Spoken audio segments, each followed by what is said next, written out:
BJP Bhishma ಎಲ್.ಕೆ. ಅಡ್ವಾಣಿಗೆ Bharat ರತ್ನವನ್ನು ಪ್ರದಾನ ಮಾಡಲಾಗಿದೆ. February 3ನೇ ತಾರೀಕು ನರೇಂದ್ರ ಮೋದಿ ಎಲ್.ಕೆ. ಅಡ್ವಾಣಿಯವರಿಗೆ ಭಾರತ ರತ್ನದ ಘೋಷಣೆಯನ್ನು ಮಾಡಿದ್ರು. ನಿನ್ನೆ ಇತರೆ ಭಾರತ ರತ್ನದ ಗೌರವವನ್ನು ಪಡೆದವರು ರಾಷ್ಟ್ರಪತಿ ಭವನದಲ್ಲಿ ಭಾರತ ರತ್ನವನ್ನು ಸ್ವೀಕರಿಸಿದ್ರು. ಇವತ್ತು ಎಲ್.ಕೆ. ಅಡ್ವಾಣಿಯವರಿಗೆ ವಯೋಸಹಜ ಅನಾರೋಗ್ಯದ ಕಾರಣದಿಂದಾಗಿ ಎಲ್.ಕೆ. ಅಡ್ವಾಣಿಯವರಿಗೆ ಅವರ ನಿವಾಸದಲ್ಲೇ ಭಾರತ ರತ್ನ ಪ್ರದಾನ ಮಾಡಲಾಗಿದೆ. ಭಾರತದ ಅತ್ಯುನ್ನತ ನಾಗರಿಕ ಗೌರವವನ್ನು ಎಲ್.ಕೆ. ಅಡ್ವಾಣಿಯವರಿಗೆ ಪ್ರದಾನ ಮಾಡಲಾಗಿದೆ. ರಾಷ್ಟ್ರಪತಿ ಮುರ್ಮು ಭಾರತ ರತ್ನ ಗೌರವವನ್ನು ಇವತ್ತು ಎಲ್.ಕೆ. ಅಡ್ವಾಣಿಯವರಿಗೆ ಪ್ರದಾನ ಮಾಡಿದ್ದಾರೆ. ನರೇಂದ್ರ ಮೋದಿ ಕೂಡ ಈ ಸಂದರ್ಭದಲ್ಲಿದ್ದರು. ಅಮಿತ್ ಶಾ, ಜೆ.ಪಿ. ನಡ್ಡಾ, ಉಪರಾಷ್ಟ್ರಪತಿ ಜಗದೀಪ್ ಧನ್ಕರ್ ಮತ್ತು ಮಾಜಿ ಉಪರಾಷ್ಟ್ರಪತಿ ವೆಂಕಯ್ಯ ನಾಯ್ಡು ಸೇರಿದಂತೆ ಹಲವರು ಈ ಕಾರ್ಯಕ್ರಮದಲ್ಲಿ ಭಾಗಿಯಾಗಿದ್ದರು. ನಿನ್ನೆ ನಡೆದಂತಹ ರಾಷ್ಟ್ರಪತಿ ಭವನದಲ್ಲಿ ನಡೆದಂತಹ ಕಾರ್ಯಕ್ರಮಕ್ಕೆ ಅಡ್ವಾಣಿಯವರು ಭಾಗಿಯಾಗೋದಕ್ಕೆ ಸಾಧ್ಯ ಆಗಿರಲಿಲ್ಲ.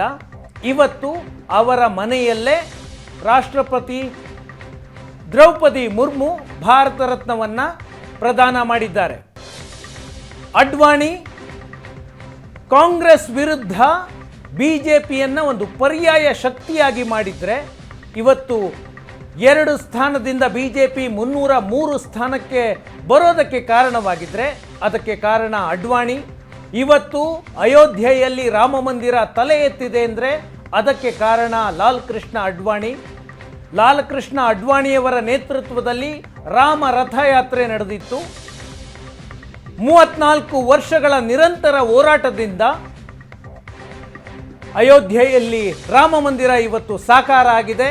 ಅದಕ್ಕೆ ಕಾರಣ ಪುರುಷರಾದಂತಹ ವ್ಯಕ್ತಿ ಲಾಲ್ ಕೃಷ್ಣ ಅಡ್ವಾಣಿ.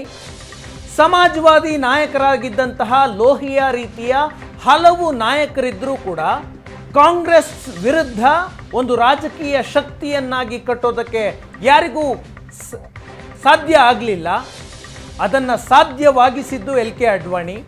ರಾಜಕೀಯವಾಗಿ ಕಾಂಗ್ರೆಸ್ಸನ್ನು ಸೋಲಿಸಲು ಯಾವುದೇ ಸಮಾಜವಾದಿ ನಾಯಕರಿಗೆ ಆಗಲಿಲ್ಲ. ಅದನ್ನು ಸಾಧಿಸಿ ತೋರಿಸಿದ್ದು ಎಲ್.ಕೆ. ಅಡ್ವಾಣಿ. ಇವತ್ತಿಗೆ ಪ್ರಧಾನಿಯಾಗಿರುವಂತಹ ನರೇಂದ್ರ ಮೋದಿಯವರಂತಹ ನಾಯಕರನ್ನು ಸೃಷ್ಟಿ ಮಾಡಿದ್ದು ಎಲ್.ಕೆ. ಅಡ್ವಾಣಿ.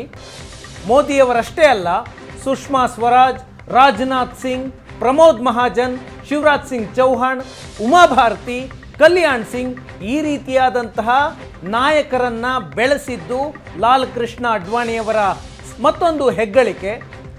ಅವರ ರಾಜಕೀಯ ನೈತಿಕತೆಯನ್ನು ಅವರು ಯಾವ ರೀತಿ ಪ್ರದರ್ಶನ ಮಾಡಿದ್ರು ಅಂದರೆ 1996ರಲ್ಲಿ ಹವಾಲಾ ಕೇಸ್ನಲ್ಲಿ ಒಂದು ಡೈರಿ ಸಿಕ್ಕಿತ್ತು. ಹವಾಲಾ ಹಗರಣದಲ್ಲಿ ಆ ಡೈರಿಯಲ್ಲಿ ಎಲ್.ಕೆ. ಅನ್ನುವ ಹೆಸರಿತ್ತು. ಲಾಲ್ ಕೃಷ್ಣ ಅಡ್ವಾಣಿ ಅನ್ನುವ ಹೆಸರು ಕೂಡ ಇರಲಿಲ್ಲ. ಅಲ್ಲಿ ಎಲ್.ಕೆ. ಅಂತ ಇತ್ತು. ಆ ಪ್ರಕರಣದ ತನಿಖೆಯಲ್ಲಿ ನನ್ನ ಹೆಸರು ಹೊರಬರುವವರೆಗೂ, ನನ್ನ ಹೆಸರು ಇಲ್ಲ ಅನ್ನೋದು ತನಿಖೆಯಲ್ಲಿ ರುಜುವಾತಾಗುವವರೆಗೂ ನಾನು ಎಲೆಕ್ಷನ್ನಿಗೆ ನಿಲ್ಲಲ್ಲ ಅಂತ 1996ರ ಚುನಾವಣೆಯಲ್ಲಿ ಅವರು ಎಲೆಕ್ಷನ್ನಿಗೆ ನಿಂತಿರಲಿಲ್ಲ. ಆ ಮೂಲಕ ರಾಜಕೀಯವಾದಂತಹ ಒಂದು ನೈತಿಕತೆಯನ್ನು ಪ್ರದರ್ಶನ ಮಾಡಿದ್ರು ಎಲ್.ಕೆ. ಅಡ್ವಾಣಿ. ಕಾಂಗ್ರೆಸ್ನಲ್ಲಿ ಪ್ರಣಬ್ ಮುಖರ್ಜಿ ಮತ್ತು ಬಿಜೆಪಿಯಲ್ಲಿ ಲಾಲ್ ಕೃಷ್ಣ ಅಡ್ವಾಣಿಗೆ ಪ್ರಧಾನಿಯಾಗುವಂತಹ ಎಲ್ಲ ಅರ್ಹತೆ ಯೋಗ್ಯತೆ ಇತ್ತು. ಆದರೆ ಯೋಗ ಕೂಡಿ ಬರಲಿಲ್ಲ ಅಡ್ವಾಣಿಯವರಿಗೆ. 2009ರಲ್ಲಿ ಬಿಜೆಪಿ ಲಾಲ್ ಕೃಷ್ಣ ಅಡ್ವಾಣಿಯವರನ್ನು ಪ್ರಧಾನಿ ಅಭ್ಯರ್ಥಿ ಅಂತ ಘೋಷಣೆ ಮಾಡಿತ್ತು. ಆದರೆ ಬಿಜೆಪಿ ಬಹುಮತ ಗಳಿಸುವಲ್ಲಿ ಸಫಲವಾಗಲಿಲ್ಲ. ಆ ಕಾರಣಕ್ಕಾಗಿ ಲಾಲ್ ಕೃಷ್ಣ ಅಡ್ವಾಣಿಯವರಿಗೆ ಪ್ರಧಾನಿಯಾಗುವಂತಹ ಅವಕಾಶ ಬರಲೇ ಇಲ್ಲ. 1941ರಲ್ಲಿ 14ನೇ ವಯಸ್ಸಿಗೆ ಲಾಲ್ ಕೃಷ್ಣ ಅಡ್ವಾಣಿ RSSಗೆ ಸೇರ್ಪಡೆಯಾಗಿದ್ದರು. RSSನ ಕರಾಚಿ ಘಟಕದ ಕಾರ್ಯದರ್ಶಿಯಾಗಿದ್ದರು 1947ರಲ್ಲಿ ಅಡ್ವಾಣಿ. 1952ರಲ್ಲಿ ರಾಜಸ್ಥಾನಕ್ಕೆ ಬಂದು ರಾಜಸ್ಥಾನದಲ್ಲಿ RSS ಪ್ರಚಾರಕರಾಗ್ತಾರೆ. ಭಾರತೀಯ ಜನಸಂಘದ ಸದಸ್ಯರಾಗಿದ್ದರು ಅಡ್ವಾಣಿ. ದೆಹಲಿಯಲ್ಲಿ RSS ಘಟಕದ ಅಧ್ಯಕ್ಷರಾಗಿದ್ದರು. 1966 ಮತ್ತು 67ರಲ್ಲಿ ದೆಹಲಿ ಮೆಟ್ರೋಪಾಲಿಟನ್ ಕೌನ್ಸಿಲ್ನಲ್ಲಿ ಸೇವೆ ಸಲ್ಲಿಸಿದ್ರು. 1970ರಲ್ಲಿ 6 ವರ್ಷದ ಅವಧಿಗೆ ರಾಜ್ಯಸಭೆಗೆ ಲಾಲ್ ಕೃಷ್ಣ ಅಡ್ವಾಣಿ ಸದಸ್ಯರಾಗ್ತಾರೆ. 1973ರಲ್ಲಿ ಭಾರತೀಯ ಜನಸಂಘದ ಅಧ್ಯಕ್ಷರಾಗ್ತಾರೆ. ಇವತ್ತಿನ ಬಿಜೆಪಿಯ ಮೂಲ ಪಕ್ಷ ಭಾರತೀಯ ಜನಸಂಘ. 1976ರಲ್ಲಿ ಲಾಲ್ ಕೃಷ್ಣ ಅಡ್ವಾಣಿ 2ನೇ ಬಾರಿಗೆ ರಾಜ್ಯಸಭೆಗೆ ಆಯ್ಕೆಯಾಗ್ತಾರೆ. ರಾಜ್ಯಸಭೆಯಲ್ಲಿ ವಿರೋಧ ಪಕ್ಷದ ನಾಯಕರು ಕೂಡ ಆಗ್ತಾರೆ. 1982ರಲ್ಲಿ ಮಧ್ಯಪ್ರದೇಶದಿಂದ 3ನೇ ಬಾರಿಗೆ ರಾಜ್ಯಸಭೆಗೆ ಲಾಲ್ ಕೃಷ್ಣ ಅಡ್ವಾಣಿ ಆಯ್ಕೆಯಾಗ್ತಾರೆ. 1940ರಲ್ಲಿ ಇಡೀ ದೇಶದ ರಾಜಕೀಯ ವ್ಯವಸ್ಥೆಯನ್ನು ಬದಲಾಯಿಸಿದಂತಹ ರಾಮ ಜನ್ಮಭೂಮಿ ಆಂದೋಲನಕ್ಕೆ ಲಾಲ್ ಕೃಷ್ಣ ಅಡ್ವಾಣಿ ಕರೆ ನೀಡಿದ್ರು. 1990ರಲ್ಲಿ ರಾಮ ರಥಯಾತ್ರೆ ನಡೀತು. ಆನಂತರ ಬಿಹಾರದಲ್ಲಿ ಅವರನ್ನು ಅರೆಸ್ಟ್ ಮಾಡಲಾಯಿತು. ದೊಡ್ಡ ಹೋರಾಟ. 1992ರಲ್ಲಿ ಬಾಬ್ರಿ ಮಸೀದಿ ಧ್ವಂಸ ಆಯಿತು. 1999ರಲ್ಲಿ ಬಿಜೆಪಿ ಸರ್ಕಾರ ಬಂದಾಗ ವಾಜಪೇಯಿ ಅವರ ನೇತೃತ್ವದ ಸರ್ಕಾರದಲ್ಲಿ ಗೃಹ ಸಚಿವರಾಗಿದ್ದರು. ಆನಂತರ 2002ರಲ್ಲಿ ವಾಜಪೇಯಿ ಅವರು ಅಡ್ವಾಣಿಯವರಿಗೆ ಉಪ ಪ್ರಧಾನಿಯ ಸ್ಥಾನವನ್ನು ಕೊಟ್ಟರು.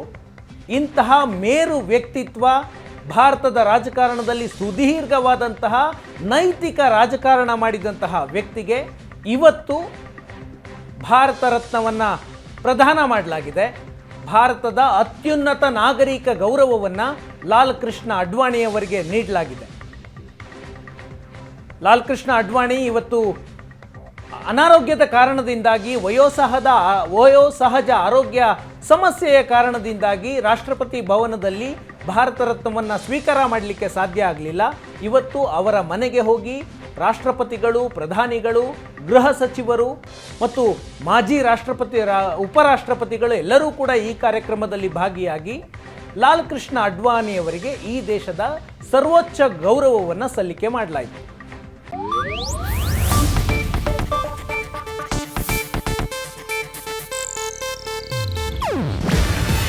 ಇದು ಏಷ್ಯಾನೆಟ್ ನ್ಯೂಸ್ ನೆಟ್ವರ್ಕ್ ಪ್ರಸ್ತುತಿ. ನೀವು ನೋಡ್ತಿದ್ದೀರಾ ಏಷ್ಯಾನೆಟ್ ಸುವರ್ಣ ನ್ಯೂಸ್.